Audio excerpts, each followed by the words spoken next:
Kamusta pong muli mga katambay? Ito na naman po, nagbabalik po inyong lingkod, si Kamanong po. Dito po sa ating programang Tambayang Makabayan. Komento po na inyong lingkod mga katambay.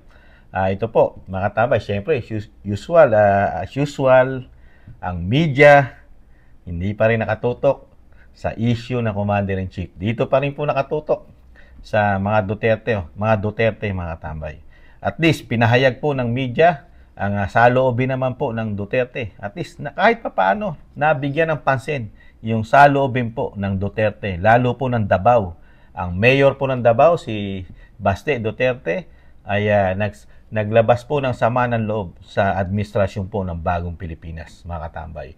Alamin po natin ang balita po sa UNTV. Ito pong sinasabi ng mayor na yung mga proyekto po sa Davao City, napakarami po. Halos naantala, halos lahat yung proyekto po sa Davao, mga katambay, dahil po sa pamumulitika. Ito po, painggan po natin si Mayor Baste, mga katambay. Baga kayo politika, medyo minus ang nation building karon, particularly ato in relation to the administration. So I doubt butangan po na nila og kwarta gyud. So ayaw na lang kay mo og I do not want to be pessimistic, but I have to be realistic. Kay mao gyud na sitwasyon. Kulang sa suporta dahil sa tensyon sa politika.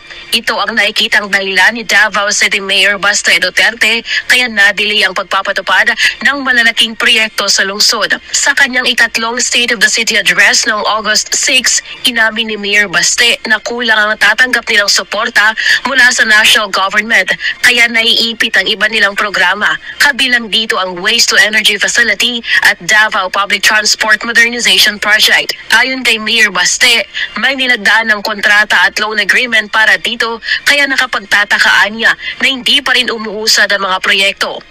The national administration, I believe, is intervening with our affairs. Muna ingana na siya. So that's something that we have to deal with.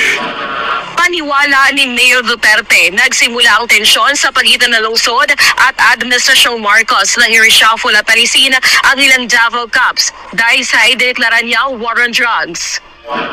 Matatanda ang nirelieve ang 35 pulis at... Ayan po mga tambay, nakita po natin, nag-uumpisa na po talaga ang pamumulitika at pagpapabagsak sa pamilya Duterte ng Bagong Pilipinas, mga tambay. Kasi meron nga po silang gustong ilagay at ipalit. Kung matatapos man ni Pangulong Marcos Jr. ang kanyang termino, meron silang manok at hindi ang Duterte, mga tambay. Kasi nagamit nga lang po yan, di po ba? Nagamit lang po ang pamilya Duterte, di po ba? Dahil ibalik tanaw natin kung paano po nila mahalin ang Pangulong Duterte nung panahon na ito po ay, nanliligaw. Nung panahon po na nanliligaw ito sa ating Pangulo, ganito po ang pahayag ng Pangulong Marcos noon. Ibalik tanaw lang natin ulit, mga katamay. Nakakamiss po kasi yung salita ng Pangulong Marcos na merong political will at merong sinasabing yagballs. Ito po. Bago natin komentuhan. Mahal naming Pangulo, happy birthday po!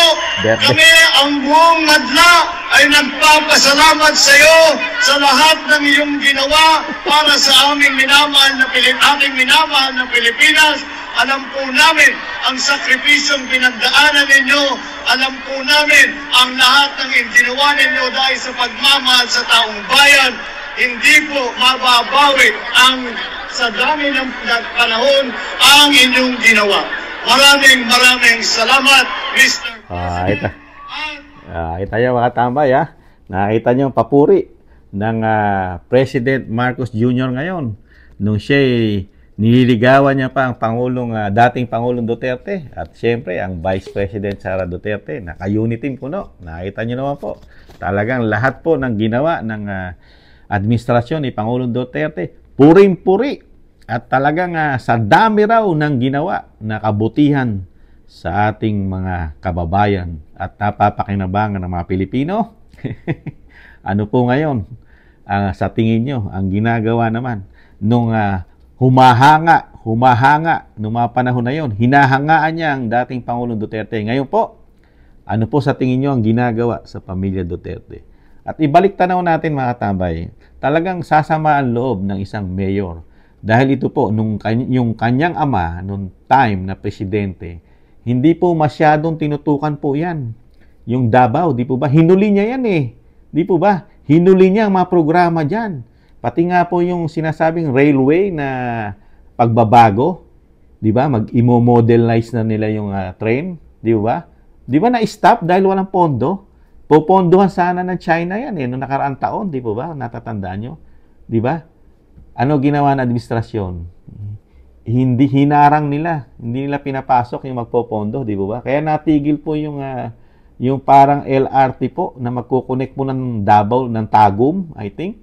Ng Tagum, tapos hanggang sa Davao City at may mga connection pa, magko-connect, di ba? Nawala po yung project na yun.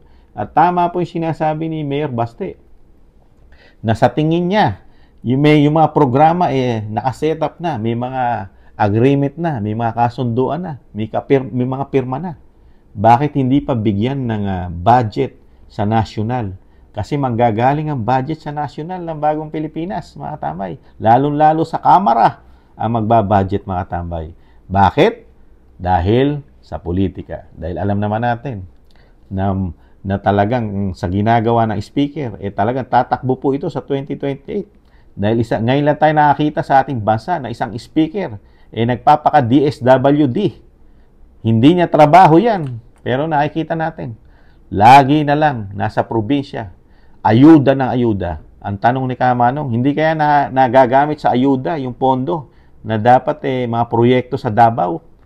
Hindi kaya nauubos, mga katambay, sa kakaayuda ng Bagong Pilipinas para sa sinasabing bumango sa darating na halalan, lalo sa 2025 at 2028. Kaya gamit na gamit, instead na sa proyekto po ng mga probinsya dalhin, at hindi rin kaya mga katambay, nasama rin doon sa proyekto ng Bagong Pilipinas nung nakaraang SONA na 5,500 na bilyong po ginastos.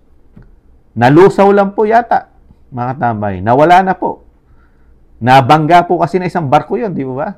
Di kaya nasama ron yung budget na dapat para sa Mindanao, mga katambay. Di ba? At yung sinasabing napupunta sa mga extraordinary na mga politiko, lalo sa Kamara at sa Pangulo, nakilalaki ng mga budget. Hindi kaya. Dahil nga, sa nakikita ni Kamanong, direct to the point, politika. Politika. Namumulitika at talagang gustong pabagsakin at pabahuin ang iplidong Duterte. Ibang-iba kasi. Kaya ngayon, Mayor Baste, alam mo naman, politiko ka eh. Politiko ka. Iba ang sinasabi nung kampanyahan. Yung lahat ng sinabi na narinig natin nung kampanyahan, kung paano purihin ang iyong ama, ang dating Pangulong Duterte, nanggaling lang po sa bibig yun, mga katambay. At yun po, inilabas sa puwet. Inutot lang po yun. Pasensya na po sa kumakain. Yung lahat ng talumpati at paghanga at pagpapaangat sa ginawa ni dating Pangulong Duterte, sa bibig lang po lumabas yun, mga katambay. Hindi po galing sa puso ni Pangulong Marcos Jr. yon at hindi galing sa kanyang isip. Dahil sabi nga ng mga Pilipino, baka daw wala na sa katinuan di umano ang Pangulo. Dahil hindi niya na alam yung sinabi niya. Yung mga sinasabi niyang papuri sa dating Pangulong Duterte dahil daw di umano, kargado po. At nga, meron pong itong isyong napakalaki sa kanyang kalusugan, lalo sa kanyang, kanyang pagkatao, droga. At wala pa rin po naglalakas ng loob dyan, mga tambay. Nabuksan po yan at imbestigahan kahit man lang sa kamera. At pati media, takot pong, sausawan yan. Lalo yung pinasabog po ni Maharlika at ni Miss Cathy Binag, mga katambay. Nakakalungkot lang po. Nagkaroon po ng takot ngayon sa ating bansa, lalo po sa pangunguna ng media. Dahil siyempre, pumuputok din naman nga pala. Nagkakamali. Sana hindi nagkakamali si Kamanong. O mali lang si Kamanong. Kasi meron mga umuugong-ugong na balita rin, mga katambay Pero hindi pa natin sure, di ba, na yung mga istasyon daw, lalo yung malalaking istasyon, meron daw mga malalaking stockholder ang pamilya Marcos di umano at ang speaker ng Kamara. Kaya daw, di umano, mga nananahimik ito. At may takot. At ang pangalawa, baka daw matulad sila sa SMNI na matanggalan din ng prangkisa, mga katambay. Kaya sabi nila, para daw nagkakaroon na ng parang silent martial law ang ating bansa. Sana naman hindi naman. Pero sa nakikita ko, may martial law po nga. Sa nakikita ni Kamanong, pagdating sa pamilya Duterte, nagkakaroon na po sila ng martial law. Parang gustong-gusto na po nila itong tirisin at mawala na po sa sinasabing sa pagiging mga politiko. Gusto na nilang i-wash out at palitan. Dahil ito po kasi tinik sa kanilang lalamunan, lalo sa political career ng mga sinasabing naghahangad na matataas sa posisyon. Kaya ang mapapayo natin, komento ni Kamano kay Mayor Baste, tiis-tiis ka lang, Mayor. Talagang nabudol kayo. Nabudol kasi. Una-una si Vice President, nabudol. Di ba? Nakita natin sa kampanyahan ng speech. Talagang ipagpapatuloy pa nga yan Yung mga proyektong naiwan. Di po ba? Ano sabi? Build, build, build. Dinugtungan pa. Better, more. Di ba? Yun po isa salita lang. Dahil ang Pangulo ng Pilipinas ay sanay na sanay mangarap. Di umano. Puro pangarap lang dinadala ang Pilipinas, mga tambay. Ang mga pangako. Pero, meron naman pong paboritong, cartoons character ang ating Pangulo.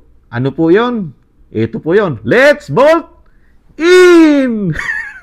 Voltes 5! Di ba ba? Yan po yung mga panahon namin. Sikat na sikat po yan, yung Voltes 5. Yan po ang paborito ng ating Pangulong Marcos. Ayon po yan kay Maharlika at kay Miss Cathy Binag, mga tambay. Tis-tis lang po. Tis-tis lang po. Kasi ngayon po talagang napupolitika po ang inyong pamilya, Mayor Baste. Kaya makakaraos din po kayo. Bilog naman po ang mundo. Di po ba? Mga katambay, bilog. Ngayon po, nasa ilalim ka. Darating ang panahon, gugulong po yan. Parang gulong. Mapupunta ka rin naman sa top. Di po ba? Ganun po yun. Saka hindi po natutulog ang Diyos, ang Panginoong Diyos. Alam po nila na yung gumagawa ng kabutihan sa ating bansa at yung hindi gumagawa ng kabutihan sa ating bansa. Alam po ng Panginoon yan. Nakikita niya po lahat yan.